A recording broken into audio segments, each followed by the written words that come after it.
It's that time of the week again. My favorite thing to do, dunk on Worldcon and their ineptitudes. If you don't know, this is the World Science Fiction Convention. It used to be the gold standard of literary conventions. Isaac Asimov, Robert Heinlein, Paul Anderson. You'd see everybody there. And of course, they'd be talking about their great science works and science fiction works. It was the talk of the town. Unfortunately, in the recent 20 years, it's been a just cesspool of identity politics. What happened is a bunch of these like aging leftist boomers kind of took over the culture and took over science fiction publishing. And as they did, they just turned it into an insular nightmare of these panels of like how to be a better LGBTQ ally and things like that to try to virtue signal constantly. And that's exactly what's being done here is virtue signaling. And so now Seattle Worldcon has gotten itself into a massive trouble where all these people it cultivated, all of the extreme leftists that it tried to get into its ranks, all the people in publishing are canceling it in real time, and they're in massive trouble. They're not getting any engagement. Like, they have so little of a following at this point. It's crazy. Now, this year has been mired with a bunch of controversies. They've naturally just made statements about Donald Trump and things that don't actually apply to the convention and the like. And but that didn't actually do them in. I'll get into this in just a moment. Please hit the like and subscribe button as we talk about all things in science fiction culture, my friends. Thank you for being here. This is my Fandom Pulse Substack where we write all the news of the day. We have a whole book sock section. If you love science fiction, I'm writing articles every single day. You got to get on this right here and then make sure that we don't lose you because you never know what's going to happen with algorithms and things like that. On the other end, I am a science fiction writer, and of course, I have best-selling books that outdo a lot of the Hugo Award nominees. I don't know if you know this at this point, but you can have like 18 votes for you and actually get nominated for a Hugo Award. I should have had like my friends and family. I'm a Hispanic guy, so you could have all my cousins sign up and vote for me, and I would be a Hugo Award nominee right now. It's really hilarious. But I don't do that. I just focus on writing. I focus on making great books that people actually enjoy and like to read. That's more important to me than Worldcon clout. So this is in the description below. It's available on ebook, print, and audio. It's a space opera. If you like old Bane books from like the 80s and 90s, Lois McMaster Bujold, if you like David Weber, if you like Timothy Zahn, if you like stuff like that, you will absolutely enjoy this. So check it out, guys. Support some great fiction today. And yes, this is available on ebook, print, and audio for your convenience. And there's a full trilogy. I'm going to be making a leather-bound edition of this. This is so cool. It's going to be coming out later this year, so stay tuned. Thank you guys so much for reading. It's been amazing. And this is the Real Science Fiction Spot. I'm glad you found us here. So yes, it's been a bad month for Worldcon Seattle. Over and over and over again, they've been posting updates about their convention, and they've just been getting completely blown out as they've done so. So, like I said, they posted about Donald Trump earlier this year. I'm actually in El Salvador right now, and yes, the famous place where the Maryland man is, and it's beautiful here, by the way. And I started talking to some of the Salvadorans here, and there was a guy who I spoke with and got a couple drinks with, and he told me that he's been back to the United States actually twice in the last couple of months, believe it or not. And I'm like, really? And he says, oh yeah, it's actually been easier to travel and get through immigration than it's ever been. If you're just a person traveling with without a criminal record or anything like that, you have your visa in order. I guess he went to the college basketball championships out here. Pretty cool stuff. It's good to go. And he said it's been the best he's ever had it going to America. Now, Worldcon naturally did this whole, like, it's not safe for LGBTQ people to travel. It's like, well, I'm sitting here like, okay, let's parse this out. How would they know you're gay? Well, I guess if you dress like with a pink mohawk or whatever. But I mean, it's just so ridiculous. These people hyperventilate over everything, and they've done this for so long that they've really torpedoed themselves because they're not about science fiction anymore. They're just about that nonsense, and that's why they're not getting any engagement anymore. Of course, what happens is this crowd ages. They have not cultivated a younger, newer readership. They've not reached out to the big independent winners on Amazon who are like the new generation of hot authors or anything like that. They just keep their little clout structures open. They've got Martha Wells as the guest of honor for this year's Worldcon, and I'll show you like what Martha Wells is posting on Blue Sky to show how out of touch these people are. She's got an Apple TV Plus show that she's been given, but this is what she's posting. Here it is. This queer book saved my life. This is Martha Wells. She went on this podcast. And she said, as a person who's socialized to be a woman, Martha, you are, I'm not, checking parts or anything like that.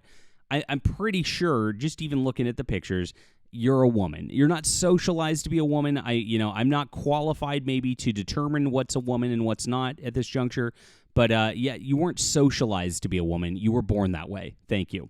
And all the expectation that entails. Now, this is where it gets like really sad, and you can see how these people have no lives, and this is why their conventions dwindled, because they've really relegated themselves to just being a bunch of weirdos who normal people don't want to be around, right? And so getting married to a man, having babies, but then realizing you can leave that behind. Wait, what? And go on an adventure with a ragtag band of queers. Well, that sounds terrible. I mean, I guess that's what Worldcon is. These are people who don't have children, didn't get married, didn't end up with normal lives, and ended up on a ragtag adventure of a band of queers, and this is what's the end result of that as we get into Worldcon today. So none of this, of course, has made any waves within the Worldcon crowd. Naturally, as a guest of honor, that's just a person who does not have a big enough of a following to be a draw for a convention this size. You need somebody bigger than that, let's be honest. But they keep giving her awards. They keep giving other people awards. It's kind of what they do. And so all of this aside, they're still doing it in Seattle, one of the biggest liberal cesspools out there. And that didn't bother them. There was no problem with any of this for this entire time. Instead, what killed them was they used ChatGPT in vetting some of their panelists. Apparently, they got like 1,500 people signing up for panels out of like, I think usually like 5,000 to 7,000 attend. It might be down to 3,000 at this point. It might be lower. So 1 out of every 3 or 4 people wants to be a panelist, because this is what they do. All these people get on these talking circuits. They get on these panels, and then they act like they have clout. And if you, again, I told you the Hugo Awards, some of the categories only had 18 people voting to get them nominated. So that person will get on a panel, being a Hugo Award nominee on a panel talking at Worldcon. And they use that to like post pictures and then post on their bio saying that they're on panels at Worldcon. They're a speaker. They act like they're important, even though they've maybe sold 2 short stories in their life and made $200 off of their fiction ever, right? It's really ridiculous, but it's a whole clout structure. It really is a fascinating parasocial sort of situation that Worldcon set up here. So everybody wants to be on the panels there, right? And of course, what's ironic is this video is going to reach more people than actually will attend Worldcon. That's the funniest part about that. Now, they vetted that, and a bunch of panelists dropped out because they found out that ChatGPT was used to do that. And apparently, like, they did this whole long thing. They gathered information from Google, plugged it in there, used it to sort information, which is like a pretty good use of AI, and people flipped out anyway. Oh, this is literally stealing from authors. It's like, wait, they didn't use it to generate anything.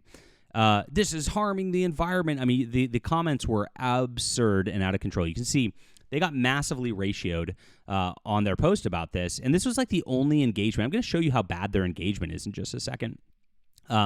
This is their only engagement that they had on their post. They had 418 comments, 594 reposts or retweets or whatever they call it on Blue Sky, 73 likes. So this is like a more than 4 to 5 to 1 ratio, just because they admitted they used it. And what are they going to do? Are they going to say, do you want them to lie?